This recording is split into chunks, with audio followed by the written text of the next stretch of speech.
ومن أحسن قولا ممن دعا إلى الله. الحمدللہ رب العالمین والصلاة والسلام علی رسولہ الکریم وعلی آلہ وصحبہ اجمعین.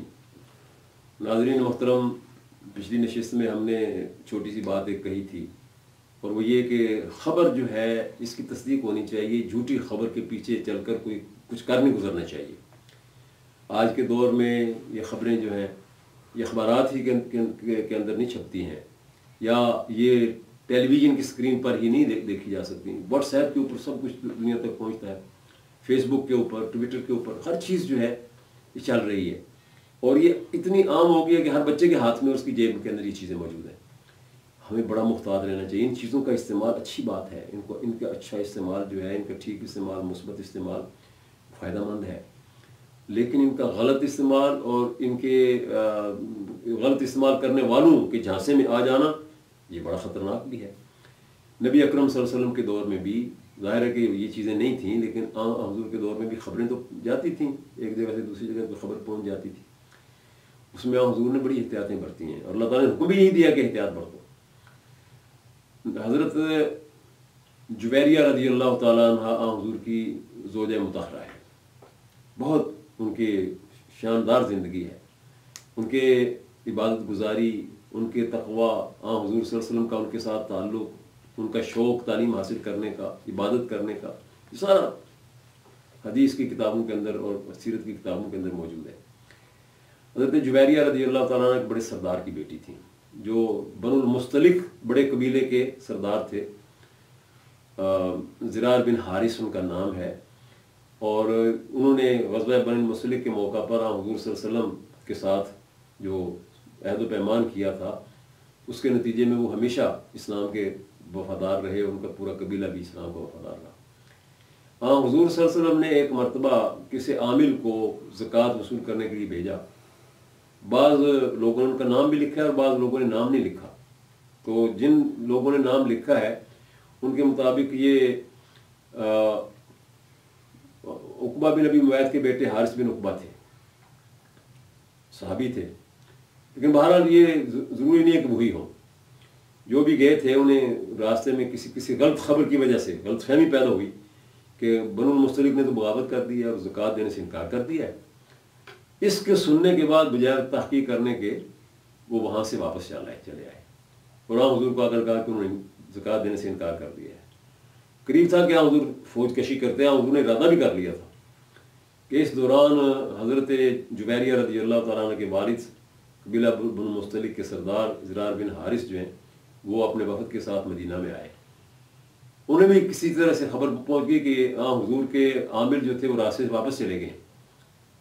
انہوں نے حضور سے کہا کہ آپ کا کوئی عامل ہمارے پاس زکوٰۃ لینے کے لیے نہیں آیا، نہ ہم نے زکوٰۃ کا انکار کیا ہے. ہم زکوٰۃ و صدقات کا سارا مال لے کر آپ کے پاس آئے ہیں اور یہ حاضر ہے. نبی اکرم صلی اللہ علیہ وسلم کو اسی موقع پر اللہ تبارک و تعالیٰ نے یہ آیت نازل کر کے ہدایت دی کہ یا ایھا الذین آمنوا ان جاءکم فاسق بنبأ فتبینوا ان تصیبوا قوما بجہالۃ فتصبحوا علی ما فعلتم نادمین. کہ اگر کوئی خبر ایسی آ جائے جس کی کوئی تحقیق نہ ہو اور راوی جو ہے وہ ثقہ اور معتبر نہ ہو، تو اس بات کے اوپر، یعنی جو عامل زکوٰۃ کو کسی نے بتایا ہوگا ان کو فاسق قرار دیا گیا کہ انہوں نے جو بات کہی تھی وہ غلط بات کہہ دی اور اس نے قبول کر لی، اور قبول کرنے کے بعد آگے اس کو بھی اسی کو منتقل کر دیا. تو حضور کو بتایا گیا ہے اور اہل ایمان کو بتایا گیا ہے، اور پھر اہل ایمان کو مزید جھنجھوڑا گیا ہے. وَاعْلَمُوا أَنَّ فِيكُمْ رَسُولَ اللَّهِ، تم جان لو کہ اللہ کے رسول تمہارے درمیان موجود ہیں. اگر تمہاری باتوں اور سنی سنائی چیزوں کے اوپر وہ عمل کریں تو تم مصیبت میں پھنس جاؤ. لیکن وہ بھی تحقیق کر لیتے ہیں. اللہ کے نبی تحقیق کر لیا کرتے تھے، تحقیق کرنے کے بعد اقدام کرتے تھے. آج کے دور میں نے جیسے پہلے بھی کہا تھا، میں پھر کہتا ہوں کہ ہمارا دشمن جو ہے وہ یہ چاہتا ہے کہ ہمیں اعصابی جنگ میں شکست دے دے، اور اعصابی شکست جو ہوتی ہے وہ بہت بری شکست ہوتی ہے. وہ ہمارے اعصاب توڑنا چاہتا ہے. اس کا تسلط ہے میڈیا کے اوپر، اس کا تسلط ہے ذرائع ابلاغ کے اوپر، اور ذرائع ابلاغ کے اوپر اس کا تسلط جو ہے اسی نے یہ ساری چیزیں ایجاد کر کے دنیا کے اندر پھیلائی ہیں، اور وہ اپنے ان ذرائع کو اپنے مقاصد کے لیے استعمال کرتا ہے۔ ہمارے ہاتھ میں اگر یہ ذرائع آ گئے ہیں تو ہمیں ان کے استعمال میں اپنی اسلامی آداب اور اپنی اسلامی تعلیمات کو ملحوظ رکھنا ہے۔ ہمیں ان کا مادر پدر آزادانہ استعمال جو ہے اس سے ہمیں اجتناب برتنا چاہیے۔ آپ اچھی چیز، ایک اتھینٹک چیز، قرآن و سنت کا کوئی حصہ اپنے واٹس ایپ کے اوپر اپنے دوستوں کے ساتھ شیئر کرتے ہیں، بہت اچھی بات ہے۔ اپنی فیس بک کے اوپر کوئی مستند چیز جو ہے وہ ڈالتے ہیں، بہت اچھی بات ہے۔ یہ آپ ایسا کام کر رہے ہیں جس کا اجر آپ کو کئی گنا ملے گا۔ جتنے لوگ اس کو شیئر کریں گے، جتنے لوگوں تک یہ بات پہنچے گی، آگے پھر وہ دوسرے لوگوں تک پہنچائیں گے، تو یہ آپ کے لیے ایک صدقہ جاریہ ہوگا۔ کتنا بڑا آپ کا یہ نیکیوں کا کاروبار جو ہے وہ پھیلے گا۔ تو اس طرح سے میں کہتا ہوں کہ آپ ٹویٹر کے اوپر ہوں، فیس بک کے اوپر ہوں، واٹس ایپ کے اوپر ہوں، آپ کوئی میسج کر رہے ہو، ایس ایم ایس کر رہے ہو، جو بھی کر رہے ہو، اس میں سچی بات، ٹھیک بات وہ آگے پہنچائیے۔ مستند بات وہ آپ کے ذریعے سے لوگوں تک جانی چاہیے۔ کوئی غلط بات پہنچانا یہ آپ کی شان نہیں ہے، مومن کی شان نہیں ہے۔ کسی غلط بات کے اوپر اس کے اعتبار کر لینا یہ بھی سادہ لوہی ہے، اور مومن کو اس طرح سادہ لوہ نہیں ہونا چاہیے کہ وہ دوسروں کے جال میں پھنس جائے۔ اسے بالکل ہمیشہ اپنی حیثیت کو بھی پہچاننا چاہیے، اپنے مقام کو بھی پہچاننا چاہیے، اور اپنے دشمن کو پہچاننا چاہیے۔ جو اپنے دشمن کو نہیں پہچانتا وہ ہمیشہ کسی غلط گھاٹی کے اندر جا گرتا ہے۔ جو اپنے دشمن کو پہچانتا ہے وہ ہمیشہ الرٹ رہتا ہے، وہ آنکھیں کھول کر دیکھتا ہے، فیصلے کرتا ہے۔ اور مومن کی شان یہی ہے کہ مومن ایک سوراخ سے 2 بار نہیں ڈسا جاتا۔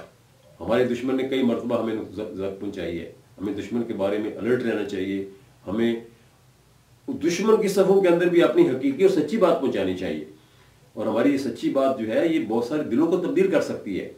آج کے دور میں مغربی دنیا جسے ہم اپنا دشمن سمجھتے ہیں، اور جو واقعتاً ہمارے ساتھ جس کے چلانے والے ہمارے خلاف دشمنی کے سارے حربے اختیار کر چکے ہیں، اس کے بارے میں ہمیں یہ سوچ لینا چاہیے کہ وہاں سارے لوگ برے نہیں ہیں، وہاں اچھائی بھی موجود ہے، لوگوں کے اندر حقیقت کو قبول کرنے کی صلاحیت بھی موجود ہے۔ ہمیں ان تک اپنی بات پہنچانی ہے، اور اپنی بات پہنچانے کا طریقہ حکمت، ادعو الی سبیل ربک بالحکمت والموعظۃ الحسنہ، حکمت کے ساتھ اچھے الفاظ میں، اچھے انداز میں اپنی بات کو پہنچائیے۔ آج مغربی دنیا جو ہے اس کے پاس سب کچھ ہے، لیکن اطمینان قلب نہیں ہے، روحانیت نہیں ہے، اور انسانی زندگی کا یہ لازمی پہلو ہے جس کا انسان محتاج ہوتا ہے۔ آپ ان تک اپنی باتیں پہنچا سکتے ہیں، گھر بیٹھے پہنچا سکتے ہیں، کسی سفر کی ضرورت نہیں ہے، کسی خرچ کی ضرورت نہیں ہے۔ اس کام کو کرنے کی جتنی بھی کسی کے اندر صلاحیت اپنا وہ کام کرے، اللہ تبارک و تعالیٰ اسے اجر دے گا۔ اللہ تبارک و تعالیٰ ہم سب کو توفیق عطا فرمائے کہ ہم مثبت کام کریں، نیکی کا کام کریں، بھلائی کا کام کریں، اور اللہ تعالیٰ ہمیں شیطان کے حملوں سے اور نفس امارہ کی اکساہٹوں سے محفوظ فرما لے۔ وآخر دعوانا ان الحمد للہ رب العالمین۔